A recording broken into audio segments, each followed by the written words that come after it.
कक्षा 8 के प्यारे प्यारे बच्चों, आपका स्वागत है। आप इस बात को आप अच्छी तरह जान रहे हैं कि कुछ दिनों से हम NMMSS परीक्षा के बारे में आपको बता रहे हैं। कब फॉर्म निकलेगा, इसी महीने फॉर्म निकलेगा, आप आय प्रमाण पत्र बनाएंगे, कक्षा 7 का अंक पत्र लगेगा और आपके फॉर्म भरे जाएंगे। नवंबर में आपकी परीक्षा है। यदि आप परीक्षा में निकल जाते हैं तो आपको 12,000 रुपये सालाना मिलेगा। ये बात आपसे पहले हुई। अब उस परीक्षा में प्रश्न क्या आएंगे वो भी मैंने आपको बताया था। क्या बताया था? मैंने कहा था विज्ञान 40 प्रश्न विज्ञान के होंगे, 40 प्रश्न सामाजिक विज्ञान के होंगे और 20 प्रश्न गणित के होंगे। 100 अंकों का ये पेपर, 100 प्रश्न 100 प्रश्न 100 अंक, उसको बोलेंगे सेट। ठीक है, इसको राष्ट्रीय एप्टीट्यूड टेस्ट, शैक्षिक अभिवृत्ति परीक्षण। और एक होता है MAT, MAT, mental ability test, मानसिक योग्यता परीक्षा। वो भी 100 अंकों की होगी, 100 ही प्रश्न उसमें होंगे और 100 और 100 200 अंकों की परीक्षा होगी और उसमें से मेरिट बनती है बच्चों। ठीक है, तो किस ढंग से प्रश्न पूछे जाते हैं, मैं आजकल उन प्रश्नों को कुछ प्रश्नों को आपको करवा रहा हूँ। गणित विषय के कुछ प्रश्न पहले करवा रहा हूँ, तब बाद में विज्ञान का भी कराऊंगा, सामाजिक विज्ञान के भी कराऊंगा, मानसिक योग्यता के भी कराऊंगा। ठीक है, और एक बात और मैंने आपसे कही थी कि आप मार्केट जाकर के जो बुक सेलर हैं उनके पास जाकर के अपने लिए NMMSS की बुक आपको लेनी है। ठीक है, और उसकी प्रैक्टिस करनी है। तो मैं प्रश्नों को आजकल आपको कुछ प्रश्न गणित में बता रहा हूँ कि जो बच्चे हमारे 5 निकले, उन्होंने जो पेपर दिया उनके पास गणित के कैसे प्रश्न आए थे। तो एक प्रश्न ये भी था बच्चों कि घनमूल 8 प्लस घनमूल 27 का क्या मान होगा। ठीक है, अब देखो, आपने कक्षा 7 में संख्याओं के वर्ग पढ़े। ठीक है, वर्ग पढ़े आपने। वर्ग, जैसे मैं कहूँ 3 का वर्ग, वर्ग मतलब 3 गुणा 3 बराबर 9। वर्ग मतलब किसी संख्या को उसी से गुणा करने पर उसका वर्ग आता है। ठीक, अब जब वर्गमूल निकालते हैं, अब आपने वर्गमूल भी पढ़ा होगा कि कोई आपसे कहे कि 9 किस संख्या को उसी संख्या से गुणा करने पर 9 आता है, किस संख्या को उसी संख्या से गुणा करने पर, एक संख्या को उसी से गुणा करने पर 9 आता है, वो संख्या बताओ। ठीक है, तो आप निकालते हैं वर्गमूल, 9 का वर्गमूल। और आप जानते हैं कि 9 का वर्गमूल आप कैसे निकालते हैं, इसको लिखते हैं 3 गुणा 3। वर्गमूल आपने भाग विधि से भी पढ़े हैं, वर्गमूल आपने गुणनखंड विधि से भी पढ़े हैं। ये गुणनखंड विधि है, तो ये आ गया आपका 3। ठीक हो गया। ठीक है, तो 3 का वर्ग हुआ 9 और 9 का वर्गमूल हुआ 3। ठीक है, वैसे ही 4 का वर्ग कितना हुआ, 4 गुणा 4 बराबर 16 और 16 का वर्गमूल हुआ 4।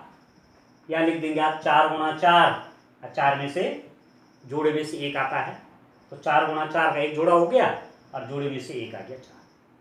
ये वर्गमूल आपने कक्षा 7 में पढ़े।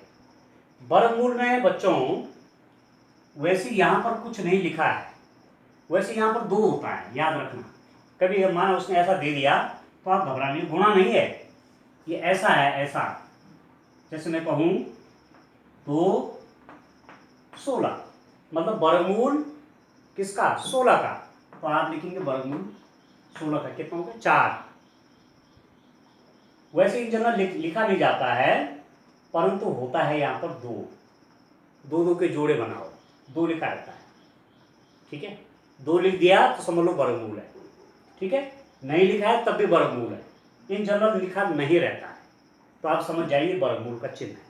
ठीक है, अब कक्षा 8 में आपने घनमूल पढ़ने हैं। अब घन और घनमूल, संख्याओं के घन और घनमूल, ठीक है, घन और घनमूल, cube and cube root, cube and cube root क्या होते हैं? दो का घन होता है बच्चों, जैसे मैं दो का घन कहूँ तो 2 की घात 3 लिखूंगा, ये 2 का घन है। 2 का घन, 2 का घन मतलब 2 की घात 3, और 2 की घात 3 का मतलब हुआ 2 गुणा 2 गुणा 2, ये हो गया 8, ठीक है। 3 का घन, 3 का घन हुआ 3 की घात 3, 3 गुणा गया 3 गुणा गया 3 बराबर 27। घन समझ गए? उसी संख्या को उससे 3 बार गुणा कर देना, वो घन निकल गया, ठीक है। पर यदि आपको ये पूछा जाए कि 8 किस संख्या का घन है, 8 किस संख्या का घन है, तो आपका उत्तर होगा 2 का है। पर निकालेंगे कैसे? तब इसका निकलेगा घनमूल। आप समझ रहे हैं? घन से आप यहां पहुंचे और घनमूल निकालने से आखिर यही पहुंच गए। 3 का घन निकाला तो 27 पर पहुंचे, और 27 का घनमूल निकालेंगे तो आप 3 पर पहुंच गए, ठीक है। तो देखो, अब मैं कह रहा हूं 8 का घनमूल निकालिए या बताइए, ठीक है। 8 का घनमूल निकालिए या 8 का घनमूल बताइए। तो पहले तो आप घनमूल का चिन्ह बनाएंगे, देखो ये। अब आप बोलेंगे तो वर्गमूल है, यस, अभी तो वर्गमूल है, तो मैं यहां पर 3 रखूंगा, 3 छोटा सा 3 और अंदर 8। तो यहां पर 3 लिखा रहेगा तो समझ जाएंगे आपकी घनमूल है। जैसे इस प्रश्न में देख लूंगा 3 लिखा हुआ है ना, 8, तो 8 का घनमूल है। यहां 3 लिखा हुआ है तो क्या है ये? 27 का घनमूल है। क्लियर हो गया आपको बात? ठीक है। तो 8 का घनमूल कैसे निकालेंगे? देखो 3, 8 के गुणनखंड करिए, 2 गुणा 2 गुणा 2, आप जानते हैं 2 दूने 4 दूने 8। और इन 3 में से वर्गमूल जब निकालते तो 2 2 के जोड़े बनाते हैं। घनमूल जब निकालोगे तो 3 में से 1 लेंगे, जैसे 2 2 2, ये 3 2 हो गए, इसमें से 1 2 बाहर आ गया, बस ये घनमूल हो गया। 8 का घनमूल कितना हुआ? 2, ठीक है। अब मैं 27 का घनमूल निकालता हूं, देखिए 27 का घनमूल। अब 27 के पहले गुणनखंड करिए, कितने हो जाएंगे? देखिए 3 गुणा 3 गुणा गया 3, 3 3 9 3 27, ठीक। और जब घनमूल निकालते हैं बच्चों, तो इन 3 में से जो ये 3 एक ही प्रकार की संख्याओं को गुणा है, उनमें से कोई एक बाहर ले लेते हैं, तो ये आ गया आपका 3, ठीक है। तो 27 का घनमूल कितना हुआ? 3, और 8 का घनमूल कितना हुआ? 2। आप समझ गया? घनमूल समझ गए? घनमूल क्या होते हैं? एक उदाहरण और देता हूं, देखिए पहले समझ लीजिए तब आगे करते हैं।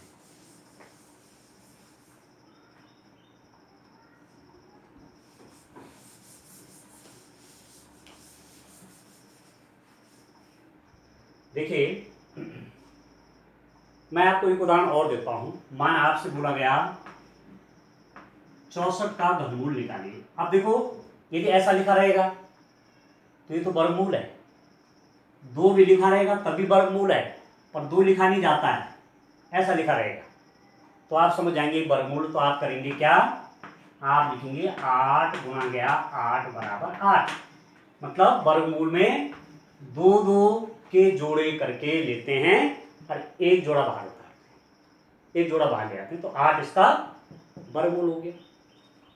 अब यदि मैं ऐसा करूं कि ऐसा चिन्ह लगाऊं, 3 है ना, तो मैंने कहा ये घनमूल है, ठीक है, ये क्या है? घनमूल है। अब आप इसको इसके गुणनखंड करिए, 3 मैंने ऐसे लिख दिया, 4 गुणा 4 गुणा 4, 4 चौके 16 चौके 64। अब इन 4 कितनी बार, 3 बार गुणा में है, 1 4 बाहर आ जाएगा। तो 64 का घनमूल कितना हो गया 4। ठीक है, 64 का वर्गमूल कितना हो गया था 8। अब समझ गए वर्गमूल क्या हुए और घनमूल क्या हुए। ठीक है, घन निकालना हो तो उसी संख्या को उससे 3 बार गुणा करो। 5 का घन बोलेंगे तो 5 गुणा 5 गुणा 5 125, और 125 का घनमूल बोलेंगे तो घनमूल के चिन्ह के अंदर 5 गुणा 5 गुणा 5 तो 1 5 बाहर आ जाएगा। 5 का घन 125 और 125 का घन 5 का घन 125 और 125 का घनमूल 5। ठीक है ना। अब आप देखो प्रश्न ऐसा पूछा गया था, प्रश्न नंबर था बच्चों 43वां प्रश्न था। देखिए 43वां प्रश्न था कि इसका मान क्या होगा। अभी क्या है, ये घनमूल है। किसका घनमूल है 8 का है, क्योंकि 3 लिखा हुआ इसलिए घनमूल है। तो देखो मैंने 3 तो रहने दिया, 2 गुणा 2 गुणा 2, 2 दूने 4 दूने 8 घन, इसको क्या लिखा 3 गुणा 3 गुणा 3, 3 3 9 3 27, गुणनखंड कर दिए। गुणनखंड भी आप जानते हैं करना। अभी कितना हो गया बराबर, हमने कहा इन 3 में से एक ही 2 बाहर आएगा, यहाँ पर 2 आ गया, धन इन 3 में से एक ही 3 तो बाहर आएगा, इन तीनों में से एक 3 ये, और कितना हो गया 5। तो इसका उत्तर कितना हो गया 5। समझ में आ गया। ठीक है, और इस पे विकल्प दे रखे हैं आपके पास। क्वेश्चन नंबर 43 में विकल्प दे रखे हैं बच्चों आपके पास। ए विकल्प है, ए में 3 है, बी में 4 है, सी में 5 है, और डी में क्या है 6 है। और मैं आपसे कह रहा था कि जो OMR शीट जिसमें आप आंसर लिखते हैं, आंसर भरते हैं, उसको बोलते हैं OMR शीट। OMR शीट वो कैसी बनी होगी, उसमें प्रश्न नंबर 43वां होगा ऐसा, ए बी सी और डी। तो आपका कौन सा विकल्प सही है, सी वाला। 5 सही है ना, 5 तो आया। तो आप सी को ऐसे कर देंगे, देखो ऐसे नीली या काली पेन से आप इसको गोला बना दें। ऐसे करने हैं पेपर में प्रश्न। ठीक हो गया। अब एक प्रश्न और लेता हूं, देखिए अगला प्रश्न देखिए आप, क्वेश्चन नंबर 44 देखिए।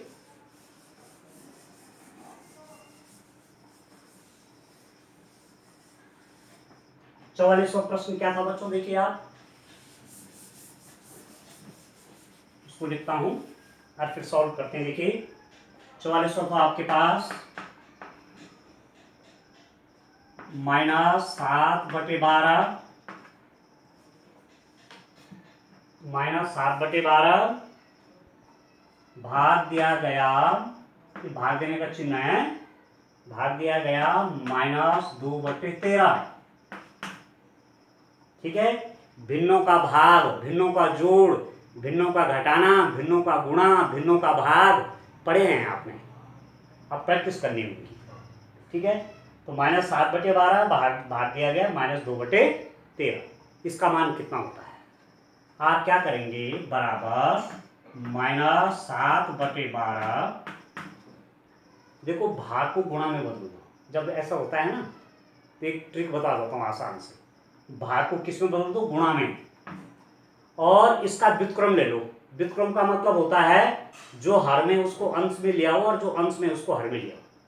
तो यहाँ हर में क्या है 13, तो 13 तो ले आओ अंश में, और अंश में है 2 तो उसको ले आओ हर में, तो गुणा में बदल दिया और लिख दिया इसको -13/2। देखो और गुणा आप आसानी से कर लेते हैं, क्योंकि भिन्नों का जब गुणा होता है तो अंश के अंश से गुणा होते हैं, हर के हर से गुणा होती है। समझ गए, -7/12 में छेड़ा नहीं, भाग के चिन्ह को गुणा में बदल दिया और इसका व्युत्क्रम ले लिया, रेसिप्रोकल। ठीक है, तो हर को अंश बनाया, अंश को हर बनाया, यह। अब देखो आप, अब गुणा का चिन्ह है, ऋण की गुणा ऋण से तो धन हो जाती है, तो सीधा सीधा हो गया 7/12 गुणा गया 13/2। ठीक है, अब काट लीजिए, कितना हो जाएगा? कुछ कटता तो है नहीं, क्योंकि ये भी आपकी कैसा नंबर है? प्राइम नंबर है ये, अभाज्य संख्या। ये भी अभाज्य, ये भी अभाज्य। ये आपको इससे कटेंगे नहीं, 2 और 12 से कहीं से। तो गुणा कर लीजिए। गुणा कैसे होता है भिन्नों का? अंश के अंश गुण में गुणा, हर के हर में गुणा। तो 13 सत्ते 91 और 12 दूने 24। हर हर की गुणा 12 दूने 24 और 7 गुणा 13, 13 सत्ते 91। 91 बटे कितना हो गया? 91 बटे 24 आ गया। ये उत्तर आ गया आपका 91 बटे 24। समझ में आ गया? अब उत्तर क्या है? विकल्प क्या क्या दे रखे हैं 44 में, क्वेश्चन नंबर 44 में जो प्रश्न बुकलेट आपके पास, उसमें विकल्प हैं 90 बटे 22, बी आ गया कितना 91 बटे 24, सी आ गया 24 बटे 91 और डी विकल्प आ गया 14 बटे 36। ठीक है, तो आपके पास कौन सा सही है? ये बी वाला सही है ना, 91 बटे 24 वाला सही है। और OMR में कैसे भरोगे? OMR में 44वां प्रश्न आपका ऐसा होगा, ए विकल्प, बी वाला, सी वाला और डी वाला। तो बी वाला उत्तर सही है 91 बटे 24। तो इसको आप बोला करते हैं। ठीक हो गया बच्चों? ठीक है, ये इस ढंग से प्रश्न करेंगे। ठीक है, तो मैं आपको लगातार संदेश दे रहा हूं कि बच्चे कौन कौन इस फॉर्म को भरेंगे, कौन कौन इस परीक्षा में बैठेंगे। मैंने कहा था ग्रुप में आप ऐसा लिख के दीजिए कि सर मैं इस फॉर्म को भरना चाहता हूं। तो केवल एक बच्चे ने दिया अभी, प्रशांत का संदेश आया कि सर मैं इस परीक्षा में बैठना चाहता हूं, मैं फॉर्म भरना चाहता हूं। तो मैंने कहा गुड, ठीक है, जब फॉर्म आएंगे तो प्रशांत का फॉर्म भर दिया जाएगा। प्रशांत केवल क्या बनाएगा? तब तक आय प्रमाण पत्र बनाना शुरू करिए। मैं कक्षा के सभी बच्चों को कह रहा हूं कि आप अपनी तैयारी रखिए। ठीक है, और जो जो बच्चे भरना चाहते हैं फॉर्म, वो तुरंत मुझे जवाब भेजें, ग्रुप में लिख के भेजें कि सर मेरा भी फॉर्म भरना है। ठीक है, तो आगे मैं कक्षा 8 के बच्चों का अलग से एक ग्रुप भी बनाऊंगा, एनएमएस वाला ग्रुप, और उसके हिसाब से हम अपने आगे तैयारी करेंगे। आज के लिए इतना ही बहुत है। रक्षाबंधन की आप सबको बहुत बहुत शुभकामनाएं। धन्यवाद।